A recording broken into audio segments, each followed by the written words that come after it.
খুনি না, সে তো খুনি না, তারপরে এইভাবে জেলে কেন আটকে রাখছে তারে?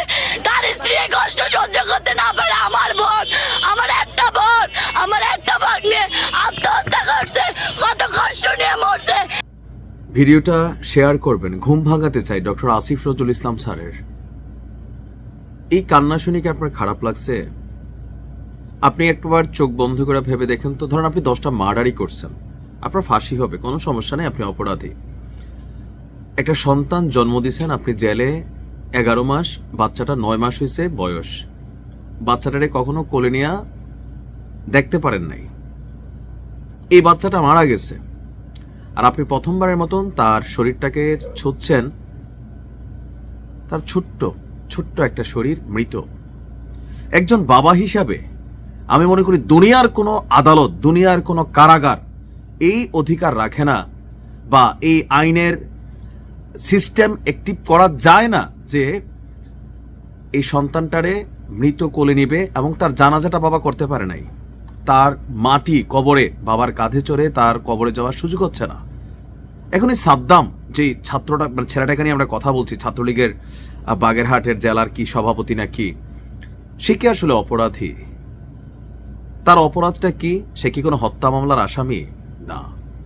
এবার আসুন, বাংলাদেশের একজন প্রখ্যাত সাংবাদিক জুলকারনাইন সায়ের, তিনি একটা পোস্ট লিখেছেন।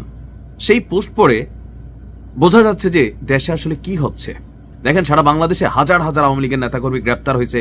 আমি কখনো প্রটেস্ট করি নাই, বিকজ দে ডিজার্ভ ইট।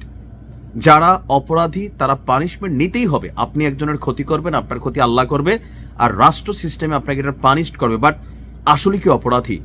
জুলকারনাইন সায়েরের এই পোস্টটা আপনি দেখেন, তিনি তার পোস্টে সাদ্দামের বিষয়টা নিয়ে লিখছেন, যেই ঘটনায় সাদ্দামকে মামলা দিয়ে আটক করা হয়েছে, সেই ঘটনার সময় এই সাদ্দাম ভারতে চিকিৎসা নিচ্ছিল। আমি স্ক্রিনশট দিয়েছি যেন এটা নিয়ে বিতর্ক না হয়। এরপর তিনি লিখছেন, তার পাসপোর্ট যাচাই করেও সেটা জানা গেছে। আওয়ামী লীগের তৃণমূল পর্যায়ের নেতা হওয়ার কারণেই তাকে গ্রেপ্তার করা হয়। এমন অসংখ্য ঘটনা আছে যেখানে সম্পূর্ণ মিথ্যা মামলায় অনেককে আটক করা হয়েছে। তার স্ত্রী বারবার চেষ্টা করেও জামিনের ব্যবস্থা করতে পারেনি, মানসিকভাবে বিপর্যস্ত হয়েছে। আমরা কেউ মনে করছি সে আত্মহত্যা করেছে, তার বাচ্চাকে মেরে ফেলেছে, কিন্তু এই বাচ্চা এবং তার যে মা বা সাদ্দামের স্ত্রী এবং সন্তানের মৃত্যুটা স্বাভাবিক না। একটু তো লজিক কাজ করে গেছে। যে বাচ্চাটা তিনি পানিতে চুবাইয়া মারছেন, কেন মারবেন? তিনি আত্মহত্যা করছেন, বাচ্চাটা তো নিজেও ওইভাবেই শেষ করতে পারতেন, কিন্তু পানিতে চুবানোর ঘটনা এখানে ঘটছে।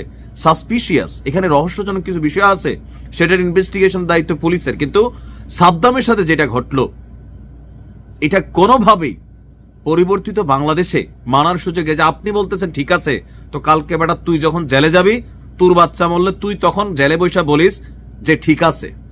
অমানুষ হয়ে গেছো বেটা বাংলাদেশের সব জনগণ। তুমি খোঁজো ইসলাম, তুমি খোঁজো রাষ্ট্র মানবিক বাংলাদেশ, এগুলা মানবিকতার কথা?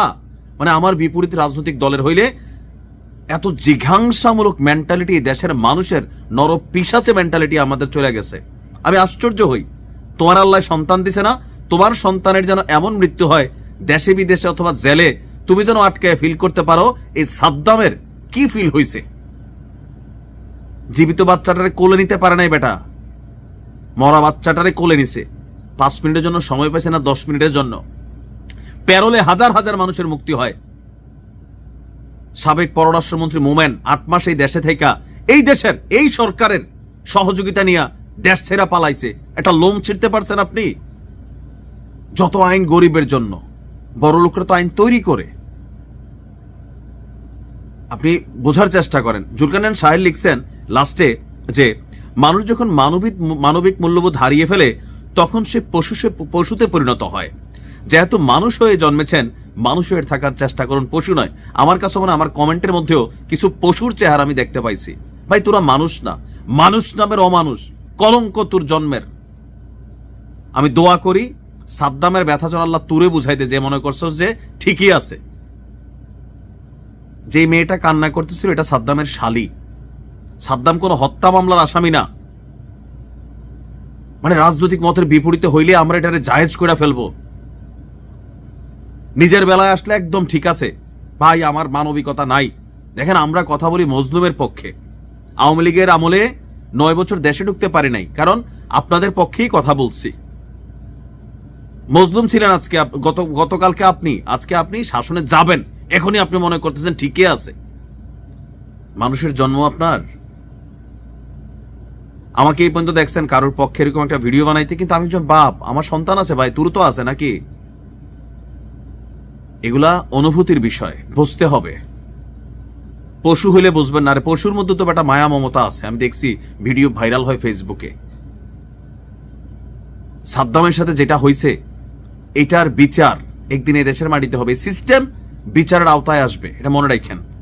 কারণ কি, অভিশাপ কখনো পচে না। আমি আমার আগের ভিডিওতে বলছি যে আওয়ামী লীগের সময় এরকম ঘটনা ঘটছে, ঘটে নাই তা না, ঘটছে।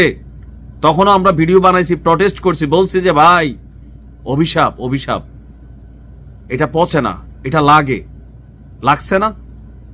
এই আনিসুল হক আইনমন্ত্রী কতটা বাহবানিয়া, এই যে কালামাগুর, হ্যাঁ আমি এর কালামাগুরি বলি, স্বরাষ্ট্রমন্ত্রী যে ছিল আসাদুজ্জামান খান কামাল, কই আজকে? হ্যাঁ, ভারতে ভালো আছে, মানুষের অভিশাপ ছিল। আর আপনি মনে করতেছেন আমি এটা কমেন্ট করলাম, আমার আর কি হবে? তোর উপর আল্লাহ অভিশাপ নিয়ে আসবে। বাবা, একটু মানুষের মতন চিন্তা করেন। সে অন্যায় করছে, অপরাধ করছে, ছাত্রলীগ করছে, এটা তার অপরাধ ছিল। এই মুহূর্তে তো এটাই। তার বিরুদ্ধে কোনো হত্যা মামলা নাই। জুলকারনাইন শাহের যেহেতু লিখছে, বা তার শালীর বক্তব্য ছিল হত্যা মামলার আসামি না, তাহলে কেন প্যারোলে মুক্তি দেওয়া হলো না? কেন সিস্টেম এইভাবে কাজ করে গেল? পুরো বাংলাদেশকে নাড়াই দিল। আর ক্ষমতায় বসে আছি আমরা কারা?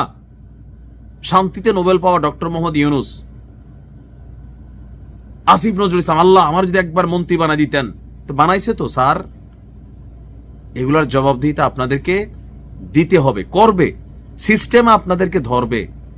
তখন আবার আমরা আপনাদের পক্ষেই কথা বলতে হবে, কারণ আমাদের কাজটাই হচ্ছে যে মজলুম তার পক্ষে কথা বলা। আর সাদ্দামের পক্ষে কথা বললে যদি আমার নামে আরেকটা মামলা হয়, ভাই এগুলো শেষ করে আসছি 9 বছর হইল আর কি মনে করলেন। তারপরেও নিজের ভিতরে থাকা মানবিকতার জায়গাটাকে নষ্ট করতে পারবো না।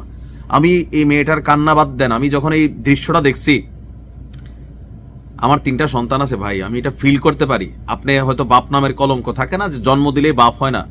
পাগলিটাও তো বাপ হয়, পাগলিটা মা হয়, বাপ হয় না। এই পাগলির বাচ্চার বাপ পাওয়া যায় না। তোদের মতন কিছু নরপশু হয়তো আছে যারা কমেন্টে লিখোস, ঠিকই আছে। আওয়ামী লীগ জুলুম করছে অনেকেই, বিচার হইছে, হবে। অত্যাচার করছে, পানিশমেন্ট পাইছে, পাবে। কিন্তু এই ঘটনার পক্ষে সাফাই গাওয়া কোনো মানুষের কাজ হইতে পারে না। আমি জানি না যে কি বইলা সাদ্দামরে আজকে সান্ত্বনা দেওয়া, হয়তো সাদ্দাম মুক্তি পেয়ে যাবে, দেখবেন বাংলাদেশে এটা হয়। এই জিনিসটা কি ফিরে আনা যাবে যেটা তার সাথে ঘটে গেছে? আল্লাহ সাদ্দামকে শোক সইবার ধৈর্য ধারণ করুক, আর তার বাচ্চা এবং স্ত্রীর মৃত্যুটা নিয়ে ভালোভাবে ইনভেস্টিগেশন হোক, আসলে কিভাবে মারা গেছে। ভালো থাকুন।